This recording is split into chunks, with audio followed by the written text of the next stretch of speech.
Hello and welcome to some more Star Citizen. There were some interviews with Chris and Erin Roberts from Gamescom and some more ship and vehicle promotions. So I just wanted to go through all the latest news from that Gamescom stuff. Chris Roberts was interviewed by GameStar at Gamescom. He confirmed that there was no Squadron 42 trailers or anything like that at the Gamescom presentation. Planetary landings will feature in Squadron 42, and that is one of the reasons that they needed more time to get Squadron 42 finished as a game. The implementation of moons, planets and asteroids are going to be fantastic, but they've taken extra time. But it's going to be well worth the wait, apparently. Squadron 42 character locomotion still needs work. There is a huge amount of animations that they want implemented at a movie-like quality in-game. All of it in-game, none of it cutscene based. They can play most of the Squadron 42 missions through already with their current dev build, and they are progressing quickly with every mission. They're getting the final assets worked on and polished. Their AI and schedules are a massive undertaking, though. Getting a 24-hour schedule for every crewman in the game is an extremely complex task. They have moved Squadron 42 and Star Citizen over fully to their subsumption AI engine as well now, and they're going to keep on working on adding content to Star Citizen after its release until the end of its life cycle. So think 10 plus years where they're going to keep on adding and iterating onto the content there. Erin Roberts was also interviewed on the Star Citizen Gamescom live stream as well. They confirmed that the build that they are using is the active 3.0 branch that the devs are using. It has its bugs, and you can see a lot of them, and a lot of them are actually blockers for the live release, or at least the Evocati release of 3.0. But the build they are using, they've locked it to Daymar, and they've disabled quantum travel so players can all play together in the same area. They're doing it in 15 to 20 minute chunks where they'll restart the servers after that and more people can get on. So that's the reason that that build looks like that. The full 3.0 build is going to have a large system to explore, obviously, with quantum travel and loads of other features. They are rewriting the whole network structure for the game and improving it to get as many players in as possible. 3.1 is where we're going to start to see a lot better network code and the implementation of object container streaming. They want to get as many players on each server as possible for 3.0 though, so expect 24 at least. The actual final number will be finalised towards the end of the PTU most likely for the 3.0 stuff, but the player cap on servers will be raised pretty rapidly after the new tech comes online. The netcode is a huge project. It's constantly being made more efficient. With 3.0, people should notice an improvement, especially after they've ironed out the bugs, which we'll see probably on the early phases of that 3.0 release. Memory leaks were one of the major problems with 2.6 servers, where the servers would get slower and slower as time went on, basically, until they eventually crashed or were restarted. They've invested a lot of time getting servers more efficient and at a more constant 30 tick cycle. So hopefully we shouldn't ever go below 30 frames is the idea there, but we'll have to wait and see. Eventually AI will have schedules, so this is NPCs working and walking around, and they'll be working, eating, sleeping. Players will be able to do the same if they want to as well, with animations and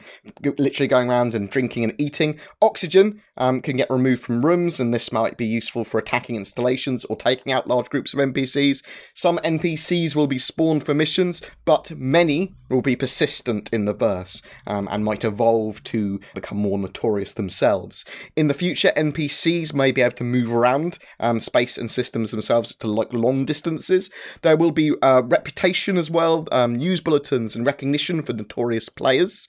Shopkeepers can be killed, but will eventually be replaced by a new shopkeeper after a certain amount of time. Currently, there's an armistice zone, and an armistice zone's around the verse, but eventually there won't be any, with security and turrets becoming the way that you're prevent players from killing each other. There will be severe consequences for just randomly killing people in a secure area, but there will be ways around if you're trying to assassinate a player. You might have to go to a particular area, you might have to turn off security systems or whatever, but there will be a good mix in the future of intelligent gameplay for bounty hunters, for people that would be assassins and that sort of stuff. Counter missions will exist as well, so the mission system knows what missions have been given out to players and can spawn counter missions or missions in similar areas to get players and NPCs to interact. In the future, this will be much more complex and connected to the economy, industry, pirate activity, player rep, other missions being completed in the same area. Supply and demand will be a massive factor in that as well. If ships are getting destroyed, they need replacing, the materials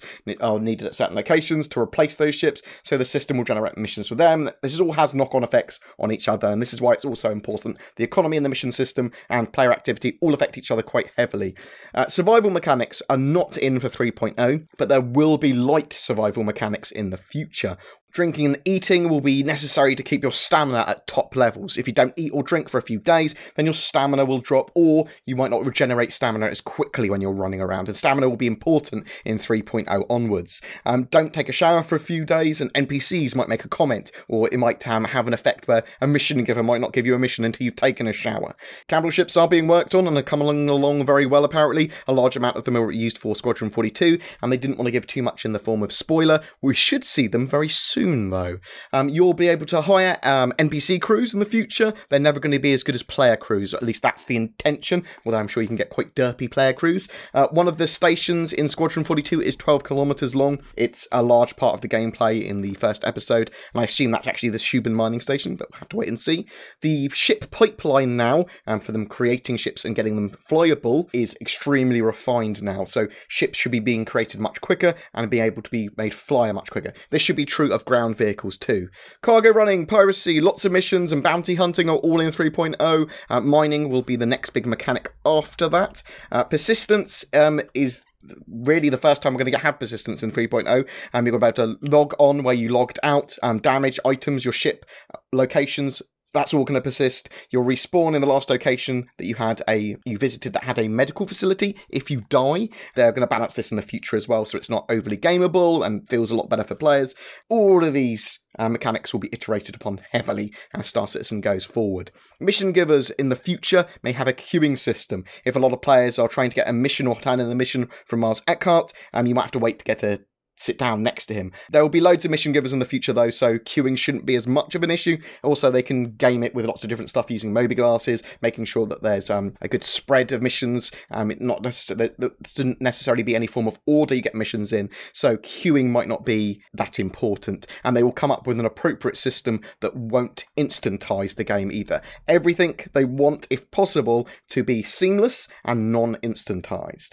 In regards to groups and friends playing together, missions will be shareable in the future. Quantum travel will be able to be linked as well between ships so that everyone can travel to the same location and at the same time. Capital ships will be more costly to maintain and use compared to a normal ship, obviously. It's a ship that they want you to fly with friends or an org and even purchase with an org. But obviously there's some people that have purchased them with real money and they might be lone wolves. But they can get NPC crew for them. They can rent them out to other players. They'll be able to fly with other players that they offer jobs to, maybe share the proceeds of that job. Power on capital ships will travel through conduits and will have fuses at various junctures, and this is the same as most big ships. These fuses and junctions can blow in combat or via damage or wear and tear. Engineers will be needed to run around and repair these, otherwise you're not going to be getting power to parts of your ship, and that could be quite devastating to fight. Defending against hacking and e-warfare will be a thing. It will probably be a job as a console. And Erin confirmed that you would be able to buy ships in or by 3.1 with Alpha UEC. Upgrading your ships is going to be a major part of 3.0. You're about to buy a variety of new weapons and equipment, which will be on offer to buy with Alpha UEC in-game. The Ursa Rover and Prospector went on sale. Every day at Gamescom, they seem to be adding a couple of ships or vehicles onto a promotional sale. Link in the description for that. The code is Gamescom 2017 if you are interested. They've also got the Cutlass Black and Nox on there as well. Links all down to that below. Every month we give away a ship. For August, it's a Nox Q. All you need to do is be subscribed to my YouTube channel and comment on any of my Star Citizen content during the month. Do you have any questions about Gamescom so far, about Alpha 3.0, about Star Citizen's development in general? Tomorrow, Friday the 25th, we have the big Gamescom presentation. I'll be doing a live stream, a pre-show and an after-show. Check that out if you want to. There'll be lots of redacted content creators there as well. A special redacted podcast episode. But a special thank you to all my Patreons for allowing me to create the amount of content I do. If you are interested in becoming one of them, find the links to Patreon down below, as well as everything else we've talked about. Please don't forget to like and subscribe, and I will see you in the verse.